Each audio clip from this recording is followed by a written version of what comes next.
Morning. এখন বাজে 9:15 আর আজকের ব্লগটা এখান থেকেই শুরু করছি। তো গৌরব জাস্ট বেরিয়ে গেল বাড়ি থেকে। আজকে আমাদের একটু কাজ আছে, আমি মাম্মাম দিদি আমরা তিনজন বেরোবো আর কি। এই জন্য একটু তাড়াহুড়ো আছে। সকালবেলা চা খাবো, চা খেয়ে তারপর হালকা ব্রেকফাস্ট করে বেরোবো। তারপরে আবার এসে বাকিটা ব্লগ কন্টিনিউ করব। এখানে আমার চা হচ্ছে, দুধ চা, আর এখানে চিকেন বসানো আছে। আজকের মেনু চিকেনটা অলমোস্ট হয়ে গেছে।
আমার চাটা রেডি হয়ে গেছে, তো এবার আমি চাটা নামিয়ে নিচ্ছি। এটা লেবু মধু জল আর কি। এটা আমি সকালবেলা খাই, তো এখনই খাবো, আছে একটু দেরি হয়ে গেছে।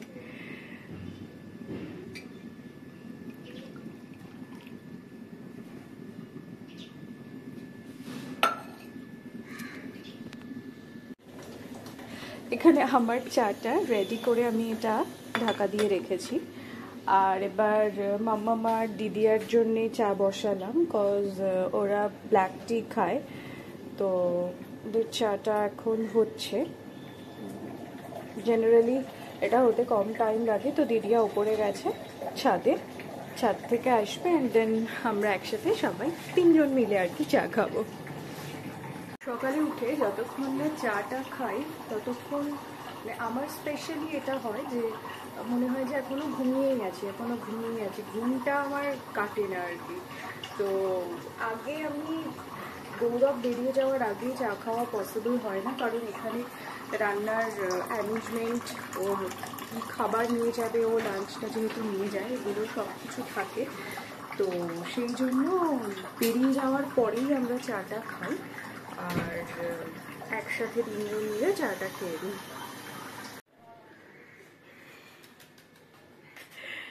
চা খেতে বসে পড়েছি। চাটা খুব ভালো হয়েছে, দারুণ চা হয়েছে। সকালবেলা মিষ্টি ভাতের এই চাটা না খেলে না, আমাকে একটা বিস্কিট দাও, এটা নিলাম।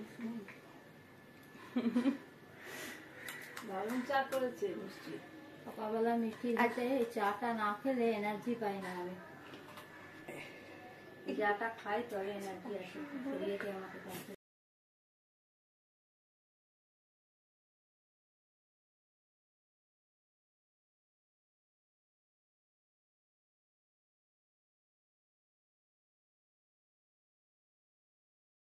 এখন বাজে 1টা। তো ফেরার সময় পালং শাকটা নিয়ে এসছি।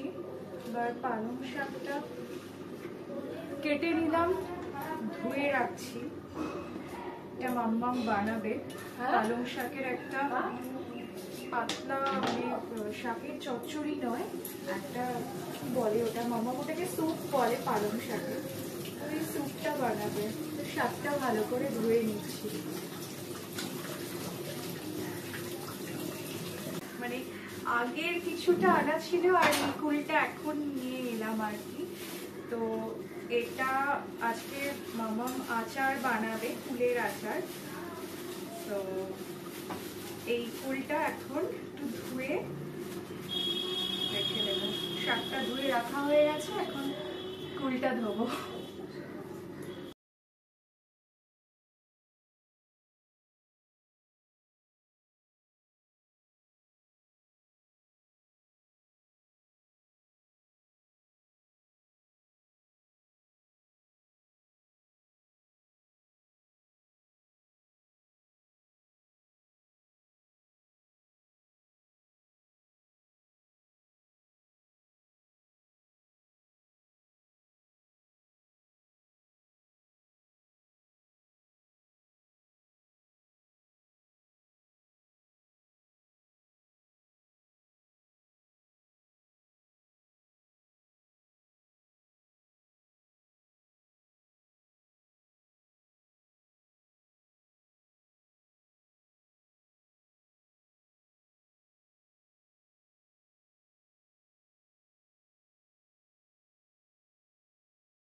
থেকে আমি বুক শেলফ অর্ডার করেছিলাম একটা, তো সেটা কালকে ডেলিভার হয়েছে আর কি, কালকে এসছে, কিন্তু কাল একদমই সময় হয়নি যে খুলে দেখব।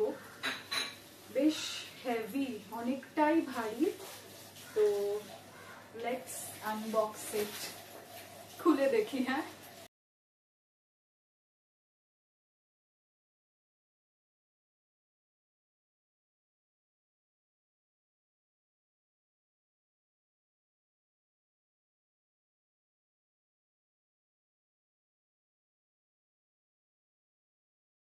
এসছে তো আই থিঙ্ক এগুলো, হ্যাঁ এগুলো অবভিয়াসলি অ্যাসেম্বল করতে হবে। এর সাথে স্ক্রু আর স্ক্রুও দেওয়া আছে, এইগুলো এসছে স্ক্রুগুলো, তো আই থিঙ্ক এটা অ্যাসেম্বল করতে হবে অ্যান্ড দেন বুঝতে পারবো এটা আমার জন্য useful or not.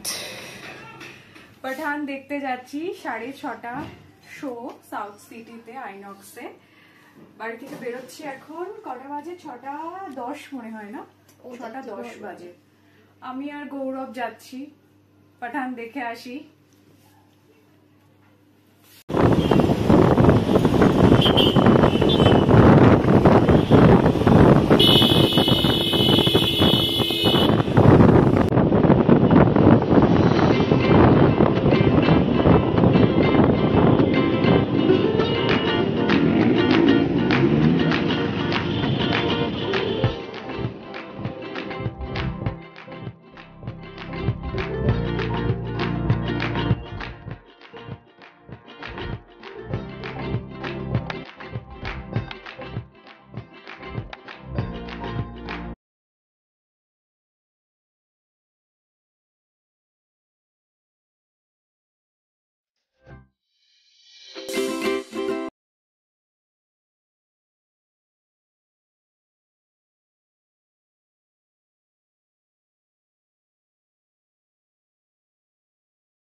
South city না মানে আমাদের ঘর বাড়ি হয়ে গেছে এরকম ব্যাপার, এত বেশি আশা হয়ে যাচ্ছে। জাস্ট দুদিন আগেই ঘুরে গেছি, সরস্বতী পুজোর দিনও এসেছিলাম, অ্যান্ড এগেইন আজ তো আশাই হলো মুভি দেখতে আইনক্সে।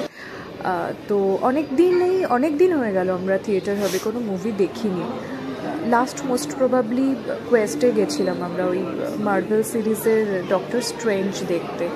তো অনেক দিন বাদে আবার গৌরব একটুখানি টাইম ম্যানেজ করতে পেরেছি, সো আসা গেল।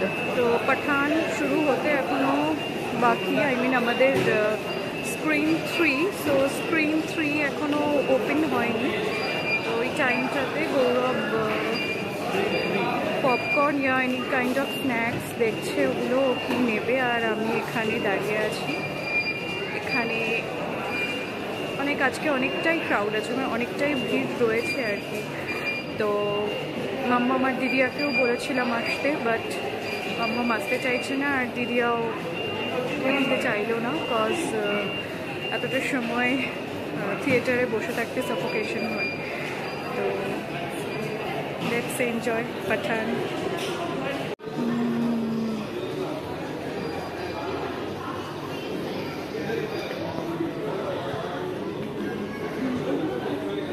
আমাদের স্ক্রিন খুলে গেছে, অন হয়ে গেছে।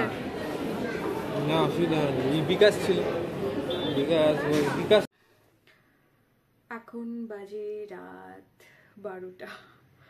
পাঠান দেখে ফিরলাম, বাড়ি ফিরে ডিনার করে টুকটাক যা কাজ ছিল কমপ্লিট করে রাইট নাও মানে ঘুমোতে যাওয়ার আগের মোমেন্ট এটা। তো পাঠান দেখে নো ডাউট খুব ভালো লেগেছে, ফুল অন এন্টারটেনমেন্ট, প্রচুর অ্যাকশন আছে মুভিতে। আর SRK খুবই ভালো লাগছিল, দীপিকা পাডুকোনকেও নো ডাউট খুবই ভালো লেগেছে। প্লাস আমার মনে হচ্ছে জন আব্রাহাম খুব ভালো, মানে যদিও negative character, negative role play করেছে, তবুও বেশ হেভিনেস ছিল আর কি পুরো মুভিতেই। আর অনেকটা পার্ট ছিল মানে নেগেটিভ পজিটিভ মিলিয়ে মিশিয়েই ছিল। আর হ্যাঁ, এটা একদমই কোনো মুভি রিভিউ নয়, জাস্ট মুভিটা দেখে মানে এলাম আর কি, যার জন্যে একটু বলতে ইচ্ছে করলো, দ্যাটস অল। আদারওয়াইজ খুবই ভালো লেগেছে। প্লাস এখানে একসাথে আমরা সলমান খানকেও দেখতে পেয়েছি, তো একসাথে এতজন স্টারকে, খুব ভালো মুভি হয়েছে, খুবই ভালো। অনেক দিন পর SRKর একটা খুব ভালো মুভি দেখলাম আমি বলবো, অনেক দিন পর, যেটাতে ভীষণভাবে মানে 100% স্যাটিসফ্যাকশন এসছে আমার, অন্তত খুবই ভালো লেগেছে। তো আজকের ভিডিওটা, ভ্লগিংটা আপাতত আমি এখানেই শেষ করছি। আবার নেক্সট কোনো নতুন ভ্লগে দেখা হবে নতুন কিছু নিয়ে। So tata and good night.